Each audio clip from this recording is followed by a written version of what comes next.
Hello, I'm Annette Badland, and you're listening to The Sirens of Audio. Shake your booty. I'm shaking mine.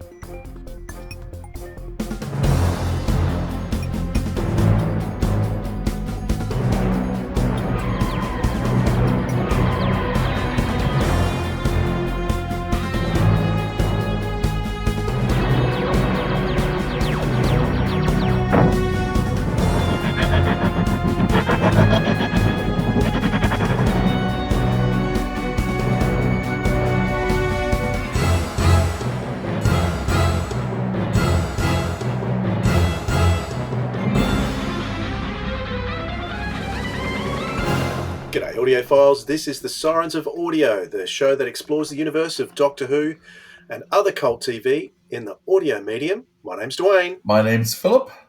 And I'm Chris. G'day audiophiles. G'day Chris. Hey Chris. Hey, how you going? Good. Good to see you, mate. Thanks for joining us for our final episode of 2024. Boy, what a year it's been, Philip. It's been a busy year, hasn't it? Lots of fun. Going to have a quieter time next year, do you think? No. Hope not. No chance. No way. I really hope not. I'd hate a quieter year next year. We've already started planning it.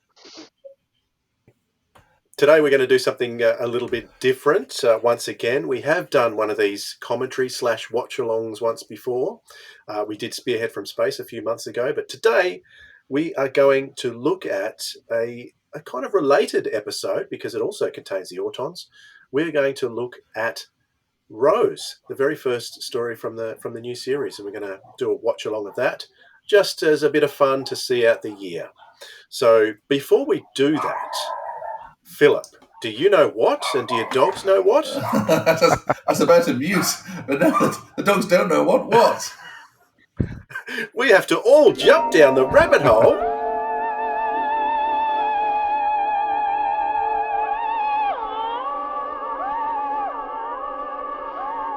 Right. Now we are down the rabbit hole, and Philip's quite distracted, but he's okay. We're down the rabbit hole. I had a son wanted to come in and play the piano, and I've sent him away. Oh, okay. Very good.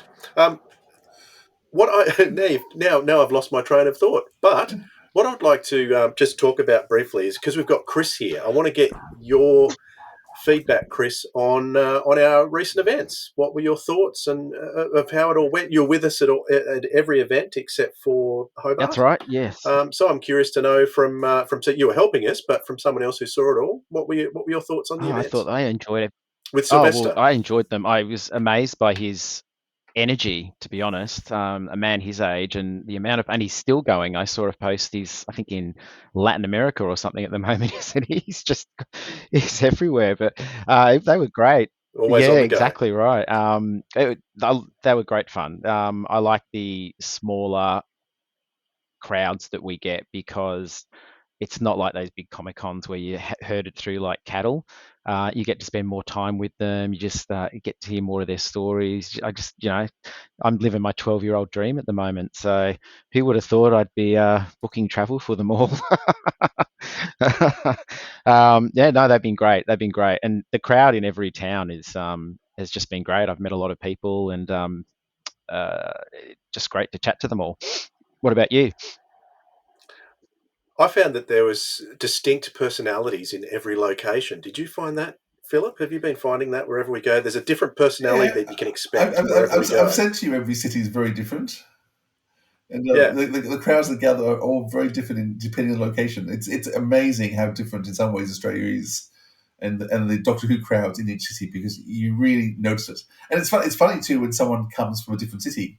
So in Brisbane, we had someone up from Melbourne because they couldn't do the Melbourne event. So they'd stayed back in Brisbane.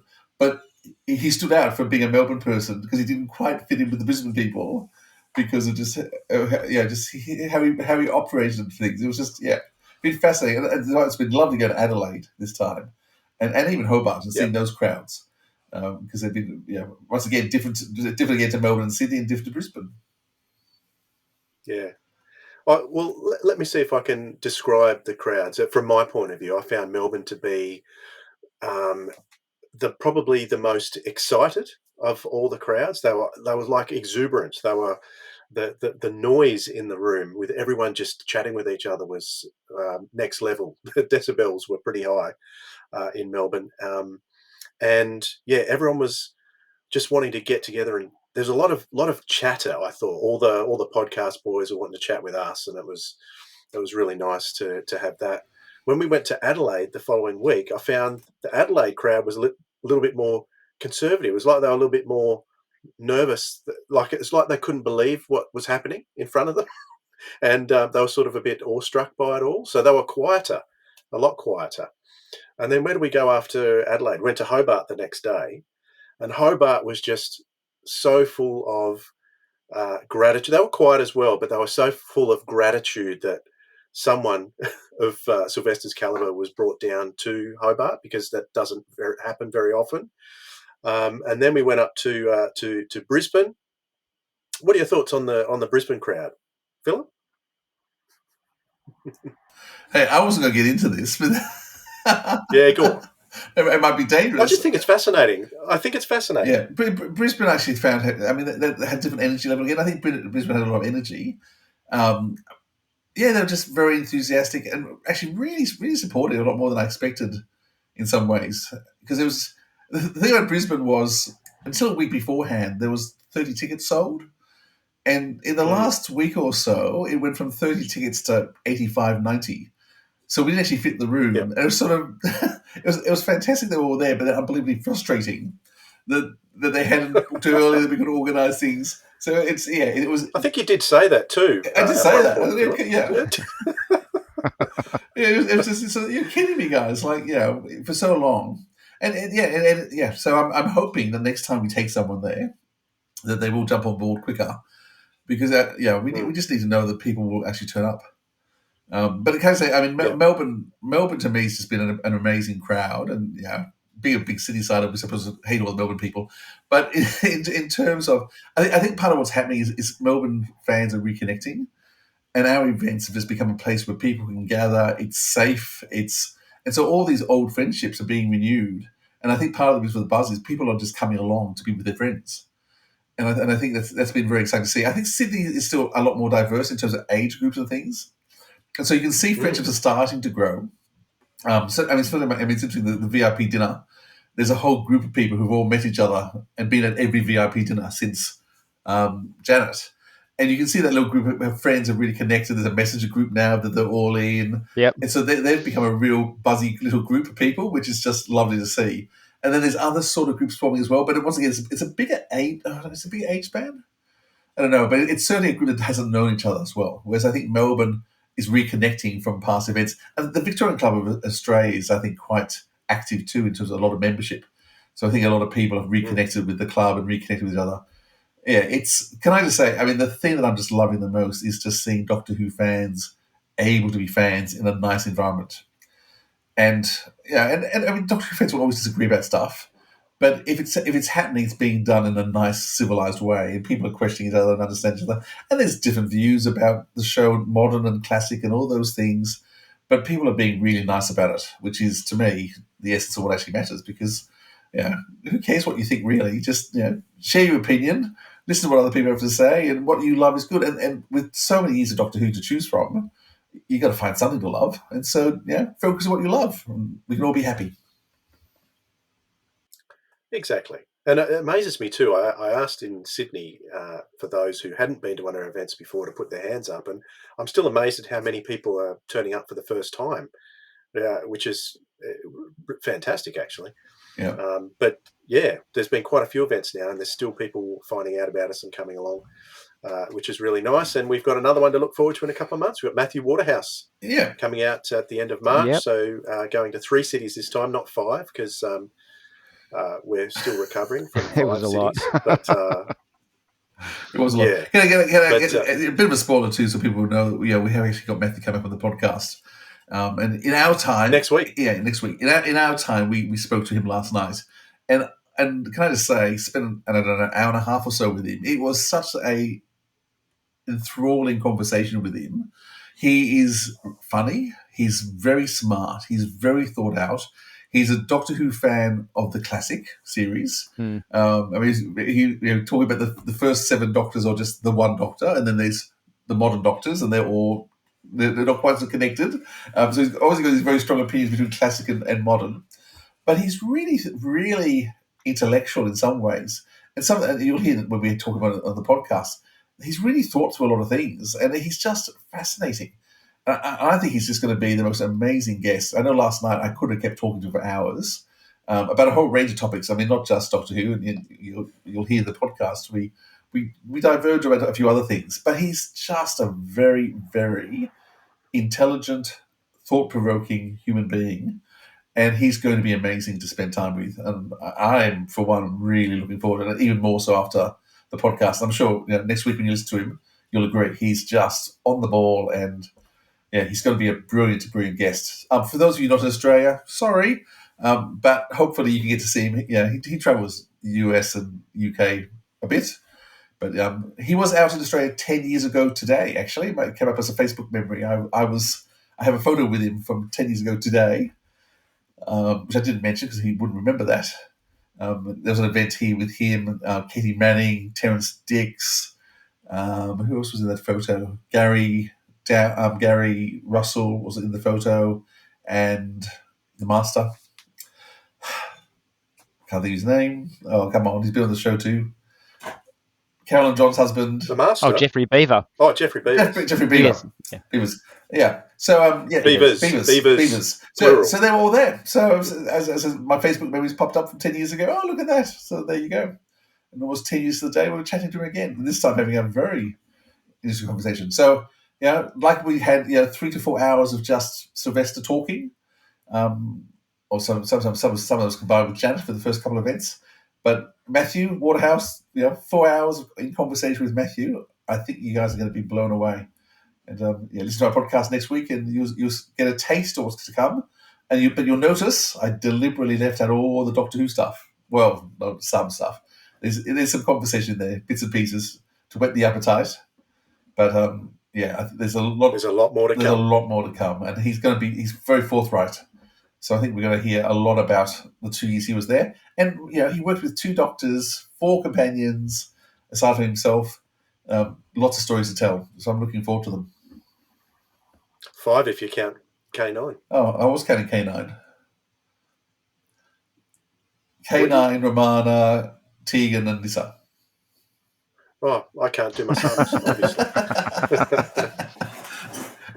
Yeah. All right. Well, since we've looked at my mathematical genius as opposed to Adric, if you want to check out the tickets, you can go to sirensofaudio.com. Just follow the link on the screen there, and you can grab your tickets for that. Make sure you get in early and don't miss out.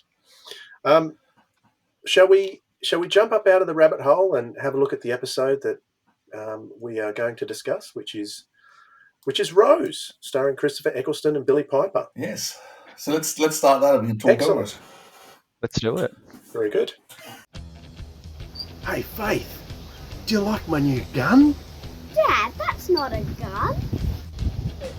It isn't. No, it's a screwdriver.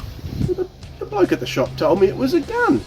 Well, the guy at the shop was telling you Porky Pie's that. Well, I'll be. I could have sworn that was a gun. The Sirens of Audio. Screwing your Sonic since 2020. Excellent. Okay, let's get into this episode. I'm going to count you in. If you're following along, you can do so. But I will do a little countdown. 5, 4, 3, 2, 1. And we're off. I don't think I've seen this for about 10 years. So this was first shown on the 26th of March in 2005. But when did each of you first see this? Because it wasn't shown in Australia at that time. But I'm just wondering how you first saw this episode. What about you, Chris? How and when did you first see this? I would have seen an illegal download copy at somebody's mansion in South Yarra.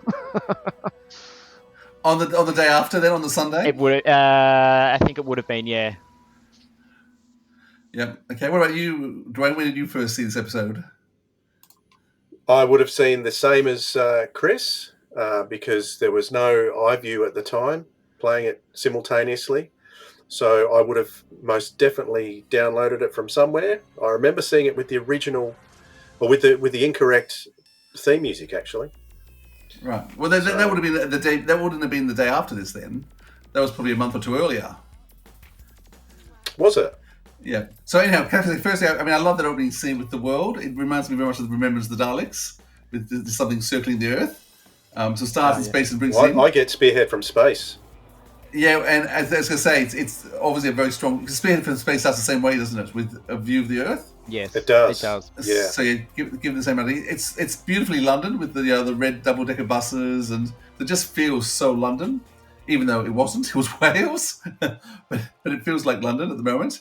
I first saw the episode probably 3 or 4 weeks before this, because there was a copy that got leaked. It did, yeah. Which I was very naughty and I did illegally download. Look at that, Mickey Smith. First time we see him. I did download it early and watched it, a different theme song, but loved it. And then, as I said, this was shown on the 20th of March on the Saturday in the UK, and then the day after that, I gathered with a group of friends to go and watch it at someone's house. And for the first 2 or 3 seasons, a group of us every Sunday. It's usually Sunday after lunch, because it used to take all morning to download before you could actually watch it, because it took a long time to get it down. And then it appeared on the ABC, I think, about 2 months after this, because it was always a good couple of months delay. And then watched it again. And as much as it was probably the wrong thing to do was download it, because I always bought everything in multiple forms, I felt, got away with it. It was the 21st well, of May. I certainly bought this box set as soon as it was out. Oh, 21st of May, was it? There you go. So March, April, May. So so it's two months after it actually showed in the UK before it came to Australia. Yeah, So it was a long time to wait. I've got the TARDIS release, that big box TARDIS. I think it was a UK release.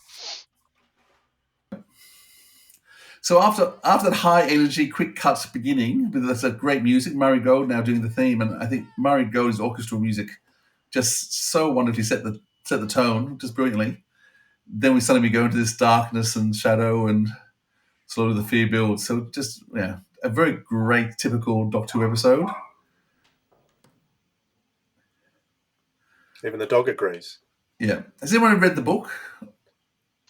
No, I've got it, but I haven't read it. Yes, I have. I have read the book. Yes. Yeah. So Russell T. Lots of detail about Wilson.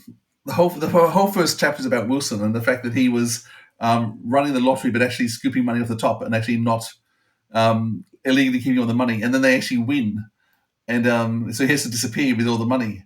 But before he gets away, he gets destroyed. So it's very Malcolm Halkish in terms of a whole character storyline that isn't part of the show.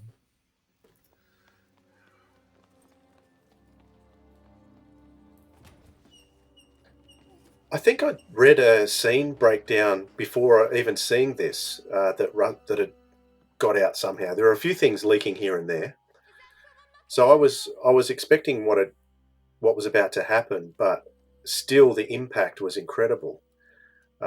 Because being a huge fan of the Autons in the first place, to see them like this and to see how they were done here was astonishing. I remember the excitement of watching a brand new episode, especially with the Autons. I'm reliving it right now because I haven't seen this episode for such a long time. Yeah. But if you're in the UK at this stage, you were hearing Graham Norton talking. That's right. Because there's a bleed from the studio into the recording. And suddenly Graham Norton's talking all over all this scene, wrecking it.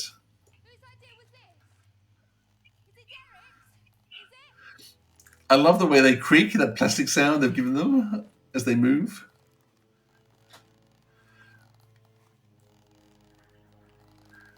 Mind you, a lot more rips than the Autons were in Spirit from Space, who just in their overalls.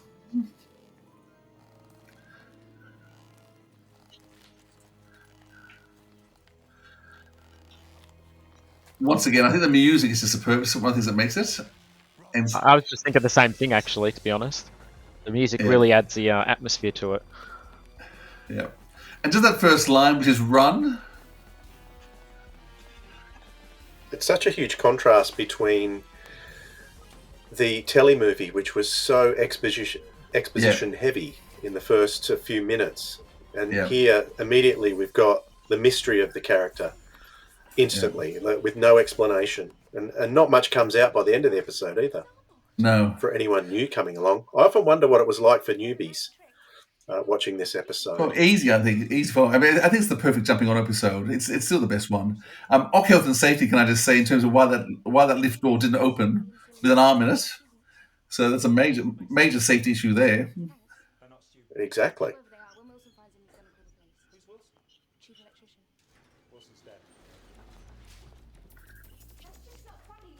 So we instantly get an alien kind of reaction. You know, just matter-of-factly saying Wilson's dead. Yeah, he's got that Tom Baker aloofness, hasn't he? In terms of, he's alien. He's not, he hasn't got the same emotions as everyone else. I mean, he will care, but he cares in his own way.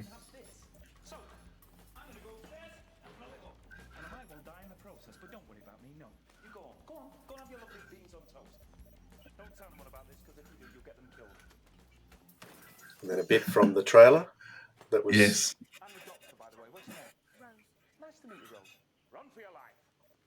That's another thing about this era too. The trailers that came out before this were stunning. I don't think they'd ever done trailers as good as this, but I guess we were anticipating something that was brand new at the time. I think the trailers were so effective for this year. Yeah.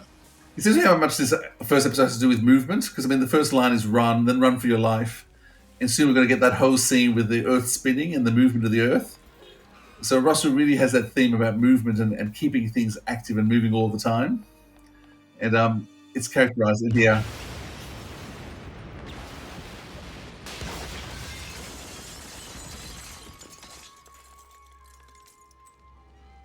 Well, not the most perfect special effect anymore, but yeah. But still captures the idea. And there the TARDIS is just in the background.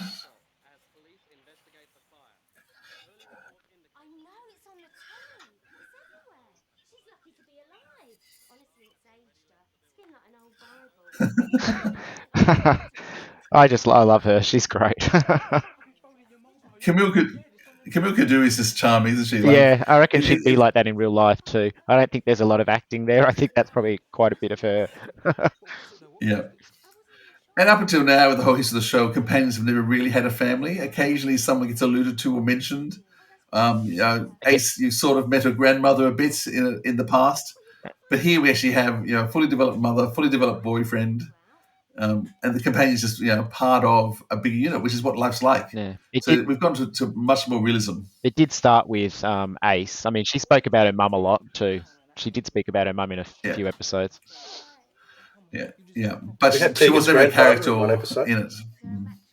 No, she wasn't in it, but they did mention her more. Yeah. Yeah.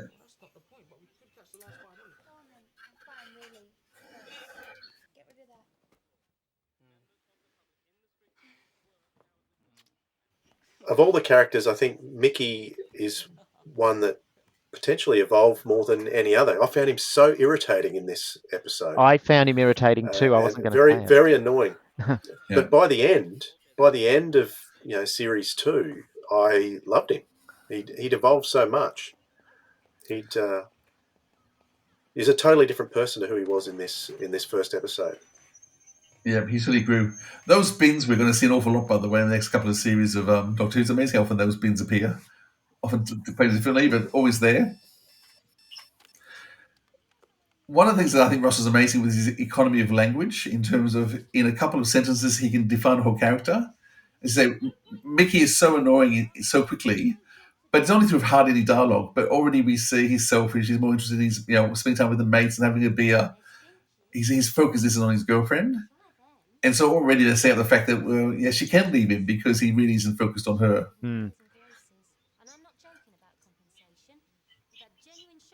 And as much as Jackie's very funny, there's still this, you can understand why, you leaving her wasn't going to be a big problem. Rose obviously loves her, cares about her, wants to make sure she's okay, but she's annoying and pushy, and so, leaving at the end, it makes sense.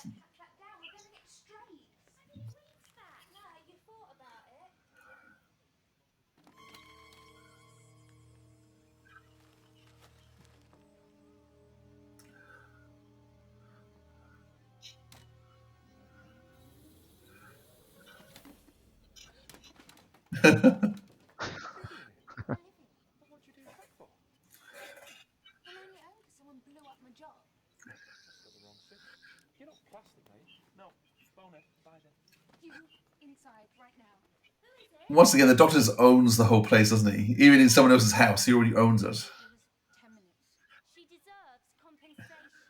We're talking millions. I'm not addressing you. Yes, you are. Anything could happen. There's a strange man in my Yes, there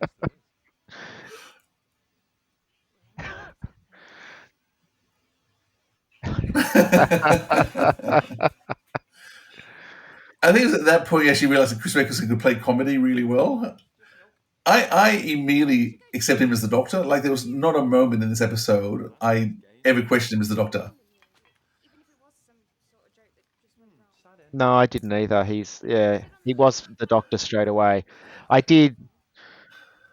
would have liked the regeneration, but I understand why they didn't put it in. It makes more sense not having it. Yep. Do you think it's only just happened? I know Big Finish has tried to put in a whole heap of stories before here, but I always got the impression it just happened. The regeneration? Yeah. Well, they did sort of do it at the end of with the War Doctor on TV. He started regenerating in the true. TARDIS. Yeah. It's into him. But I mean, is this episode immediately after that? I don't think so. No.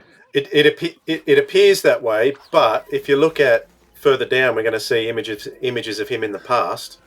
Yeah. So he has been around a bit.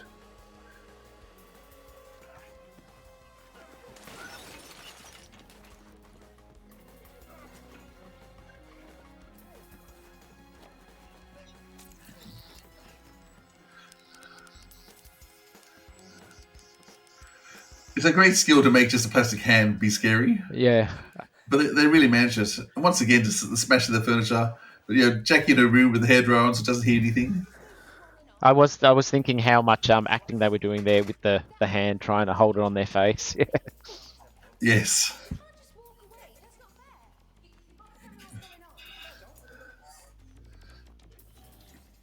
Once again, isn't Rose just so well developed? She's curious. She's energetic. Wants to know what's going on. I like it now, but I remember kind of being a little bit irritated with it because she wasn't like the other companions that the Doctor, I guess, had saved, but I was used to that. But now, yeah, I enjoy it now. Yeah. It's interesting how he pops in and out because he's actually he's interspersed out the story. It's all her story. Yes. In fact, I'm not sure whether we ever leave her. Do we? Have we had a scene away from her? I'm not sure in the entire show we actually have a scene where she's not in it. We haven't yet. No. And of course, in Australia, we knew nothing about who Billie Piper was. She was just no one to us. No, I did. I did. Oh, you know? Yeah. People my age would know her. Yeah.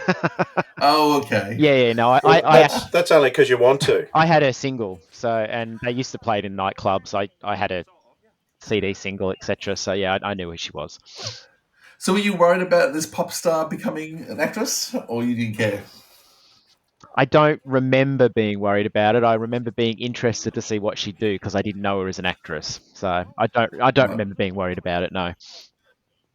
Yeah. Because lots of fans were already complaining about the casting.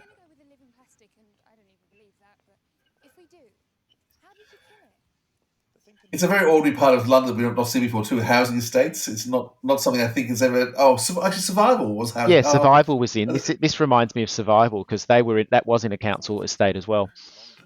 Yeah. Partly. Wasn't that more in the suburbs? No, there was a council flat as well. I remember there were scenes on a balcony in a council flat, but then there was in suburbs as well with the old milk bar. That's right. Was it Prairie Vale? What was that? I can't remember that was.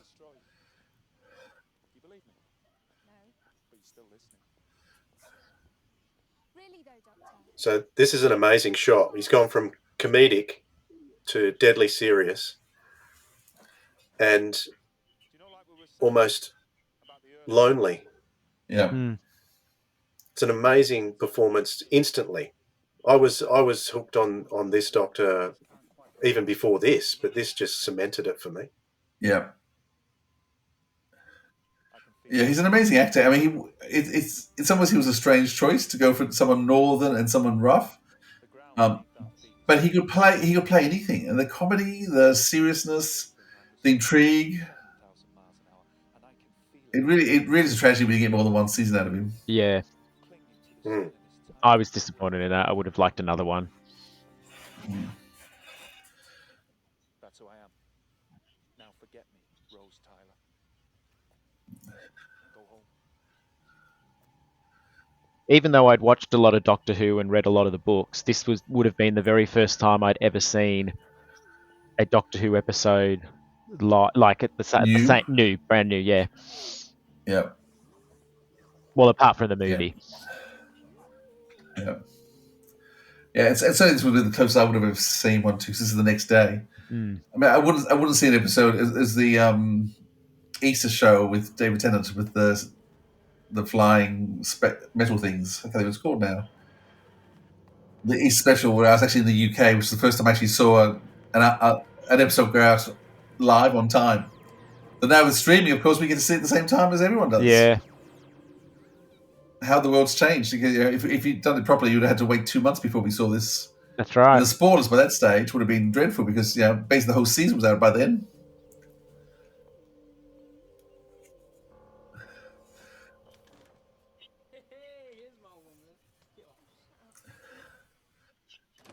Yeah, how did we manage? The internet would have been full of spoilers as well if you were just watching the Australian broadcast.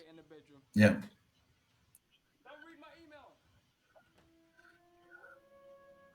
It's interesting that she hasn't got her own computer. She's got to go look at his. You can see it's 2004 different world. Remember those computers? Yes.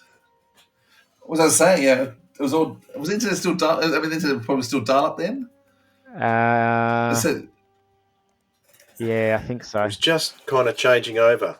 And to download a BitTorrent would take 3, 4, 5 hours to get an hour episode down.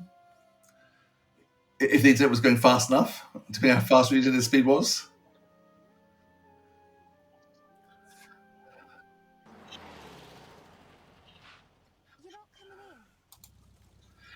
Yellow Beetle was a bit like the yellow. Actually, it basically wasn't in the first Spear from Space, was it? But lots of similar structure things with that Spear from Space episode with the new Doctor. Who is he? Where does it fit in the world? People don't recognize him.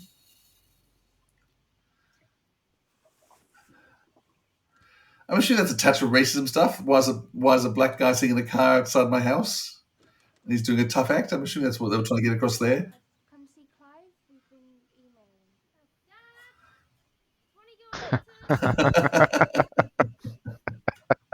emailing. It's such a teenage son thing to say. Because this is Mark Benton. So this guy, I can't remember. Yeah, Mark Benton had just worked with Chris Eccleston and Russell T Davies in The Second Coming. That's right. Of course, Mark Benton will have the distinction of being the first person killed in the new series, which is pretty tragic. Actually, but makes a stunning return on Big Finish. Yeah.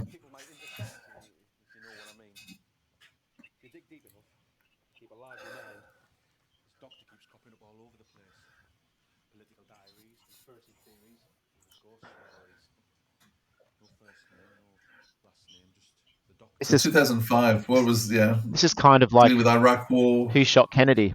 This part reminds me of Who Shot Kennedy. Yep. Yeah, it is a bit like that book.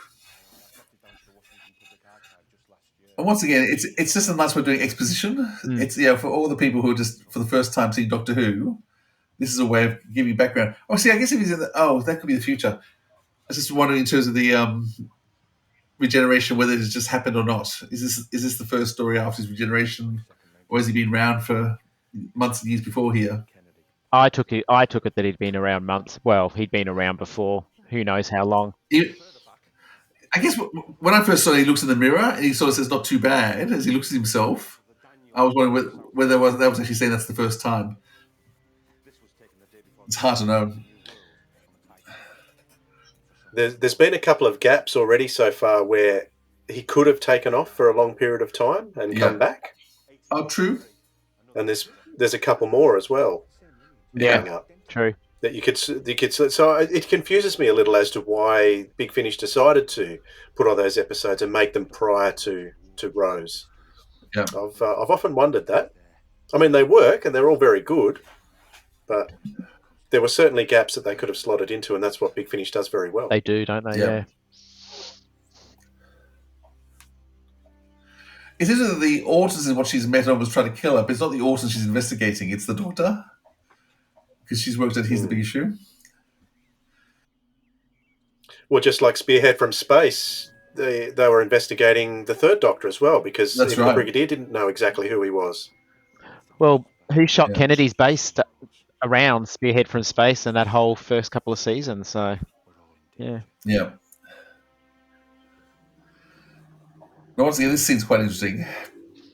It caused lots of division amongst Doctor Who fans who think it's a bit too silly. I thought it was a bit. But I actually think I thought it was a bit too silly. I'm one of those fans who thought it was a bit too silly. Me too. Yeah, me too. Yeah, whereas I thought this is perfect for the kids. And as a show that has to reach the whole family audience, you need things like this. Boy, that's a big bin now. Look at it, isn't it? I assume that garbage bins aren't really that big. It's over huge. There. That's gigantic. That's twice the size of the garbage bins I've got. But this manages to be both slightly nerve-wracking, but also, why did the guy just put out an empty bin? Now I think about it, unless he was actually an Auton that put out the bin for him. He probably was an Auton. Yeah. And the look wasn't about being racist. The look was about Auton. Yeah, he wanted to get him. This is very much like in Terror of the Autons with the black beanbag. Yes. Yeah, so I mean, there was some very silly stuff in the Terror of the Autons and Spearhead from Space in some ways. So this is, a bit of a homage to that.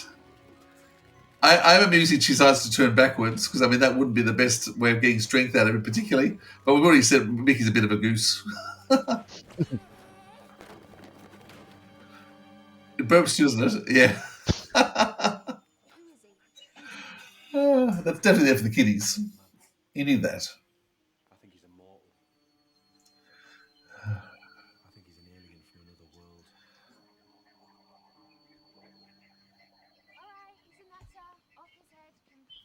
So all that was setting up the Who part of Doctor Who for the new fans coming in? Yeah.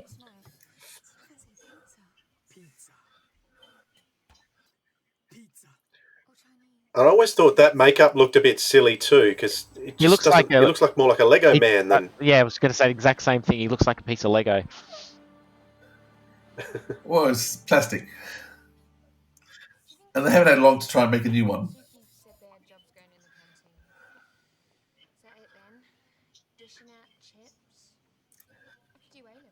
You're always letting the Autons off easy, Philip. Now it reminds me of one of the Kens from the Barbie movie. Not that I've seen it, but I'm thinking of the ads that I've seen. It could be a Ken doll from. He does look a bit like a Ken. Yeah.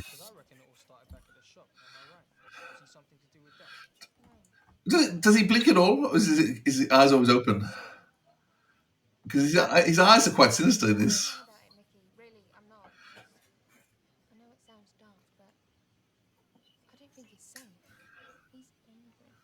You can trust me, sweetheart. Sugar. Bit of Auton stuttering there. Yeah. Yeah. No, he doesn't blink. What are you doing that for? Your champagne. You didn't order any champagne. Where's the doctor? Madam, your champagne. It's not ours. Mickey, what is it? What's wrong? I need to find out how much he knows, so where It took me a while to actually work out that was the doctor who was there. It was only I think the third time he spoke that I realised, oh, it's the doctor, and then look up. This was nicely done.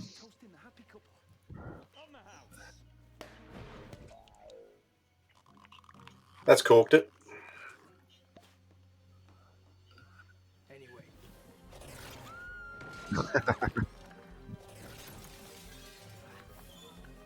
Nice with some moldable plastic.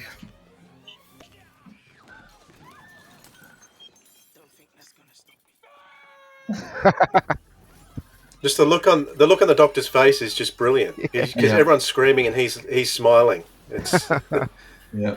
It was the man that screamed rather than the woman. That's what I was laughing at. The man screaming like in traditional Doctor Who, it would have been her that screamed. Yep. But the fact that it's him that screamed meant much funnier and more powerful. Now, this is probably one of the best entrances as ever to the TARDIS. Because there it is, out in the open, well lit. I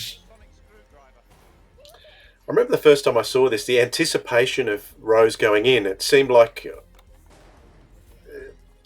I was thinking, hurry up and get in there, Rose. I was finding the anticipation very hard to bear. Yeah.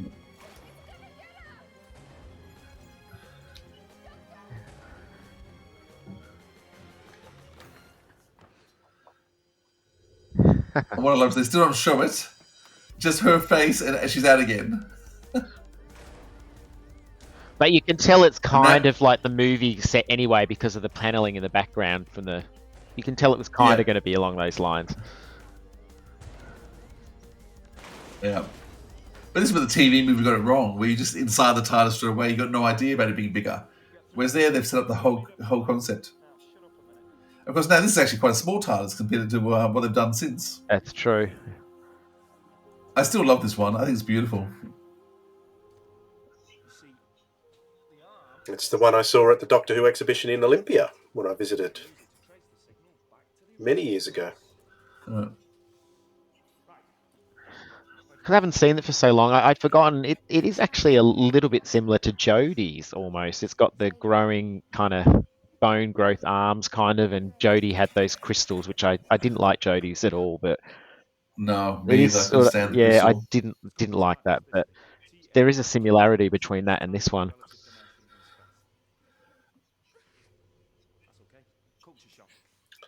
There's a hat stand there behind Rose.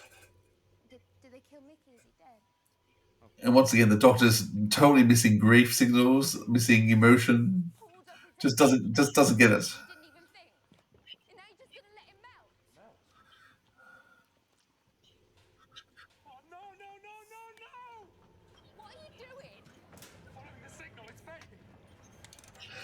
So up until now, all the location film has been in Cardiff, representing London.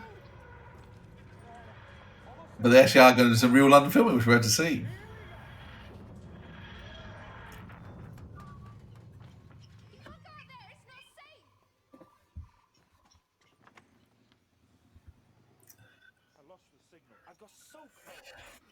It's such a clever way of doing exposition, rather than actually telling you, just showing you. And that's always Russell's power. He shows us. He shows rather than tells. Melted with the head. Are you going to witter on all night? I'll have to tell his mother. I'll have to tell his mother he's dead, and you just went and forgot him again. You were right. You are. Look, if I did forget some kid called Mickey, It's not a kid. because I'm busy trying to save the life of every stupid ape blundering about on top of this planet. All right? All right. Yes, it is.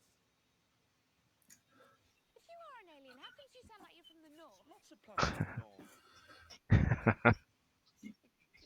What's a police public call box?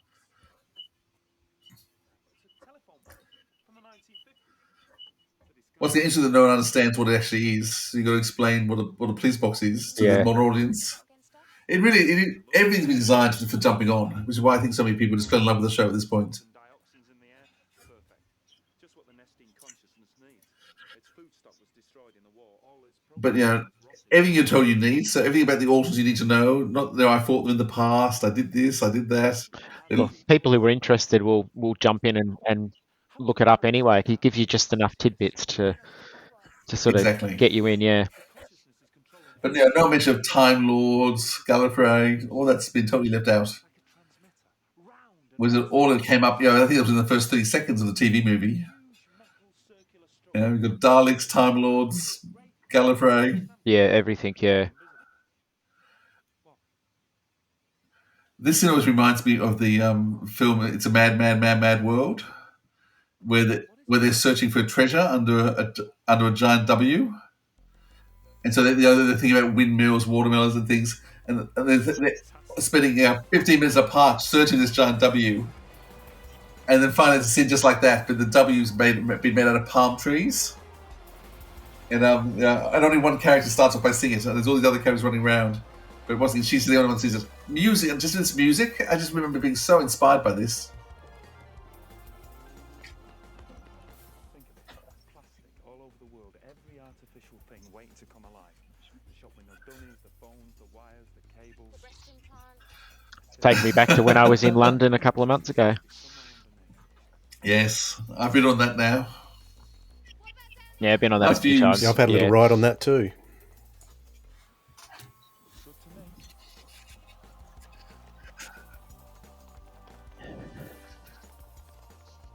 I wonder how many Doctor Who people are going visiting that just for a second. But look, even just the lovely shot of Parliament House in the background.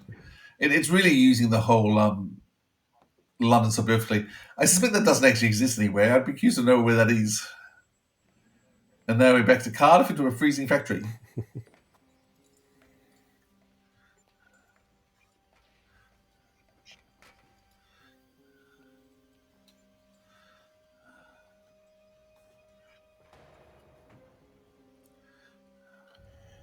So it feels like there's as much information in this single episode as there was in the 4 parts of Spearhead from Space.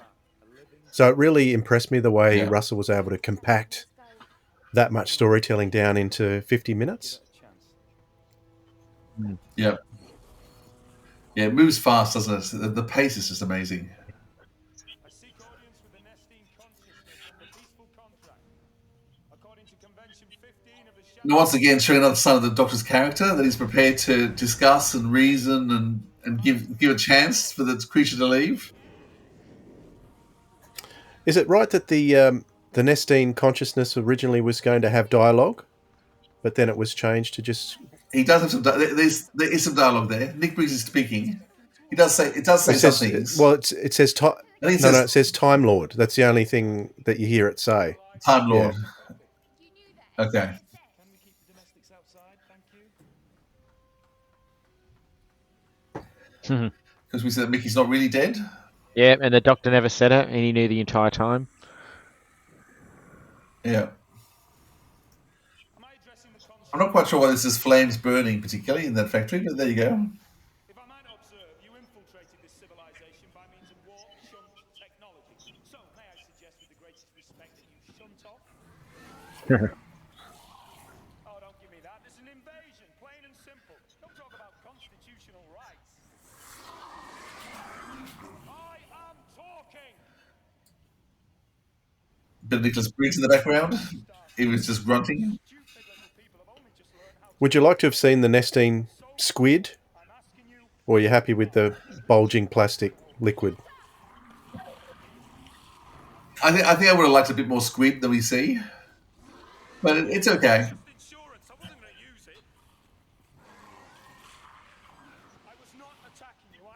I mean, it's a very simplistic solution because the anti-plastics are standing there. We kind of know how it's going to end, but I guess no different to the Warriors of the Deep, where within the first 5 minutes, they show that what's going to poison them in the end.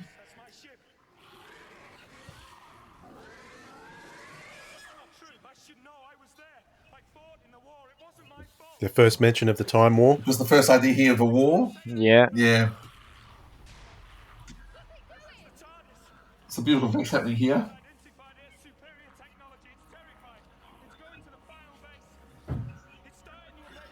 I'm not sure it's a bit too dramatic at this point.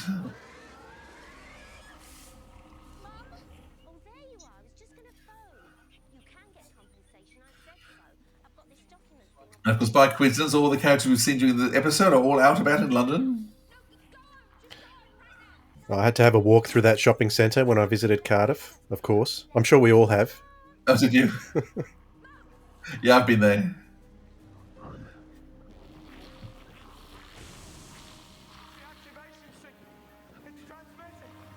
Because there's some model work happening now because they've actually built their models to blow up and explosions. I'm not sure they do model work past the first season because there's this, of course, and the Slitheen crashing the Big Ben. I think they did start off by using a lot of model work originally, but then just it was too expensive. And of course, they're there out and about as there would be. Yeah, just like in Spearhead from Space.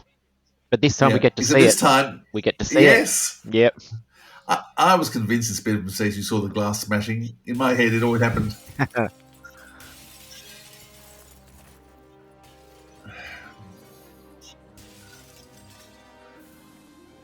Those kid autons are I very do like creepy. Part of what I love is the fact, I like we got kids as well. Yeah. yes, the children are scary. They are. They are the creepiest. Yeah. And of course, it's a great tragedy. First cat to die. Wonder why they decided to just drop the hand without the tube that you get in the original auton sticking out. It's the first thing Maybe it was too expensive to do.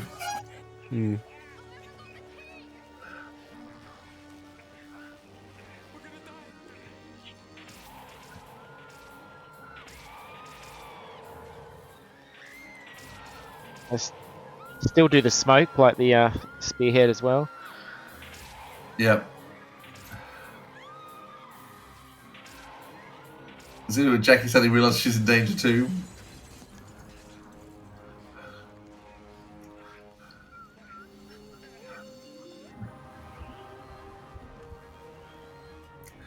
So this was directed by Keith Burke. It was done part of this, and the two Slytherin episodes were all done as a block. So very similar scenes being used and ideas, but he's a great director. I think he did a great job. Though it ran dreadfully over time, but that was partly how they blocked things. They thought they could film in 2 or 3 locations during one day. And they got the Sinister Brides.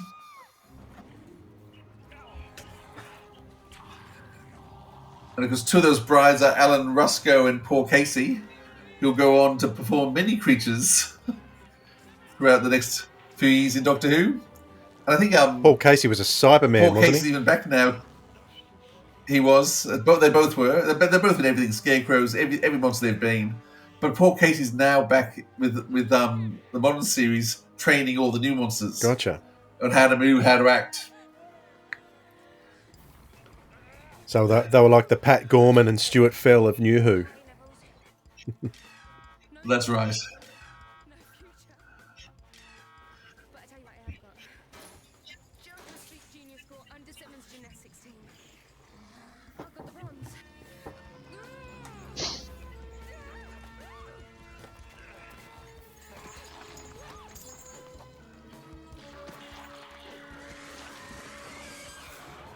There we go. The anti-plastic enters. But he's loving it. Whenever he's in danger, he's got this massive smile on his face. Yeah. The music's wonderful. Boy, I love Marigold. His scores were just so evocative.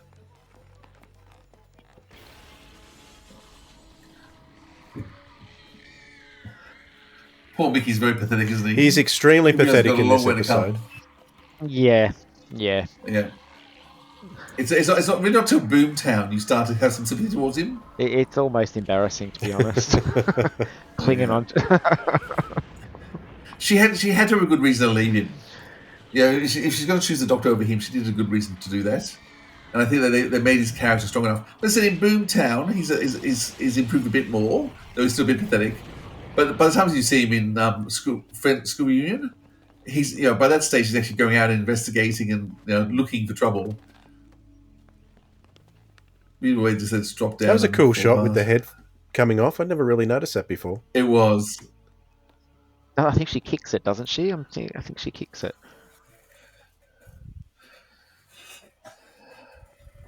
Oh, maybe I'm wrong. Yeah. Beautiful, yeah. Devastation all through the street.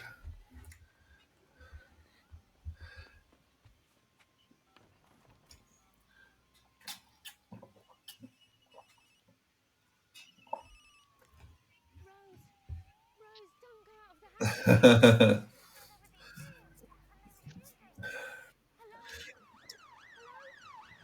Yeah. I love she doesn't talk to the her. old Nokia flip phones. Listen, no, and hangs up. Yes. So this is a couple of years before even iPhones came out. Yeah. No, it's almost almost 30 years, isn't it? Is it 30? What? No, 20. No, 2005. It's 2005, 20 Almost 20 20. years. Sorry, 20. Yeah. 20. Yeah.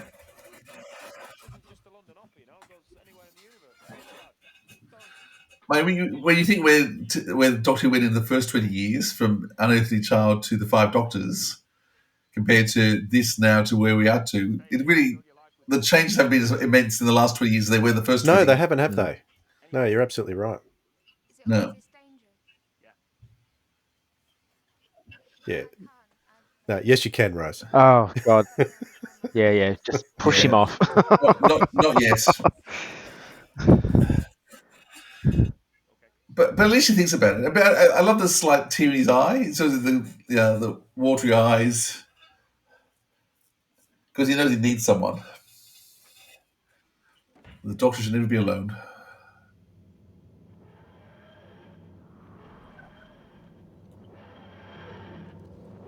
Is that the first time we've seen dematerialize? We haven't seen any other show. It just doesn't disappear. we heard the sound effect, right. but we didn't actually see it. Yeah, and it was gone when she looked back, and then she was inside it last time. So that's the first time we've actually seen it. I don't remember anyone's hair ever being blown back by it dematerializing as well. Oh no, it's become a lot more violent. Yeah. Papers and things always go flying now. Which, let's face it, would cause disturbance.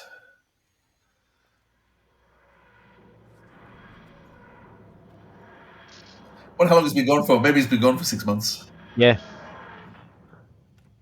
By the way, did I mention it also travels in time?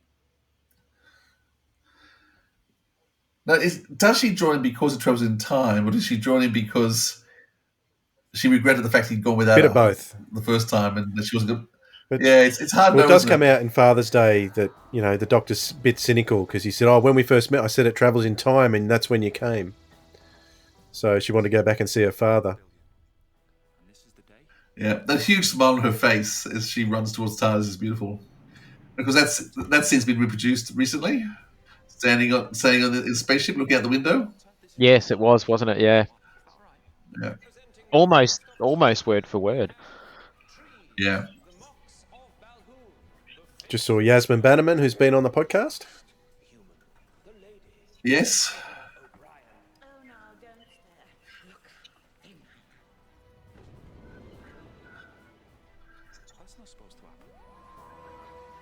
He's got a great smile. He does.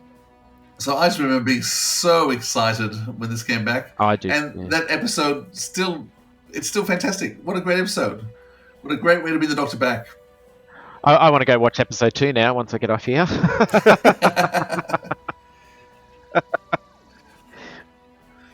They're a great first couple of episodes to start off this new era. Yeah. And this was... I think it was a good series. Yeah, it was. Season 1. Absolutely was. Yeah. Yeah.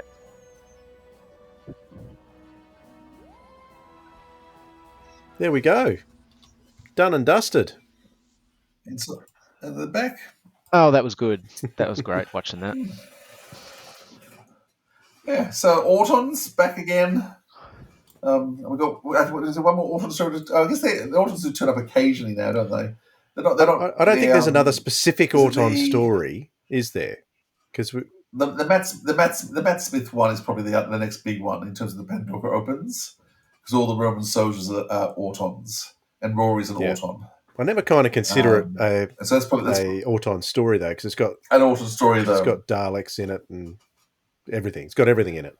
I agree. Fantastic. Yeah, everything's around the sink, but then it's a great story. Well done, Robert Holmes. What a great invention. Absolutely. Any final thoughts for you, Chris, other than you're going to go and watch episode 2?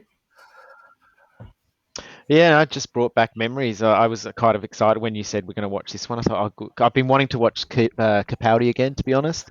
But I thought if I'm going to rewatch that, I might as well rewatch it right from the start, right and all the way. But I hadn't gotten to it yet. Oh, we've done it now. You've got me on my journey. You've done it, yeah. Yeah. All right, that's us for this. Well, that was fun. Yeah, that's us for this installment of the podcast and for this year. So thanks for being with us, Chris, for this one. No worries. Thanks for inviting me. It's good to see you guys again. Looking forward to next year, and we'll be catching up in person very soon. Philip, it's been lovely to be around you again. You know that. It's been a lovely year. Thank you, Dwayne. All the best. We'll catch you all next time. Bye, everyone. See you later. This has been the Sirens of Audio with your hosts Chris Beer, Philip Edney and Dwayne Bunny. Theme music by Joe Kramer. Catch up with all the latest info, including news on our live events, at sirensofaudio.com. Got some feedback? Send your emails to sirensofaudio@gmail.com, or you can find us on all our social media at Audio Sirens. Thanks for listening, audiophiles. We'll hear you next time.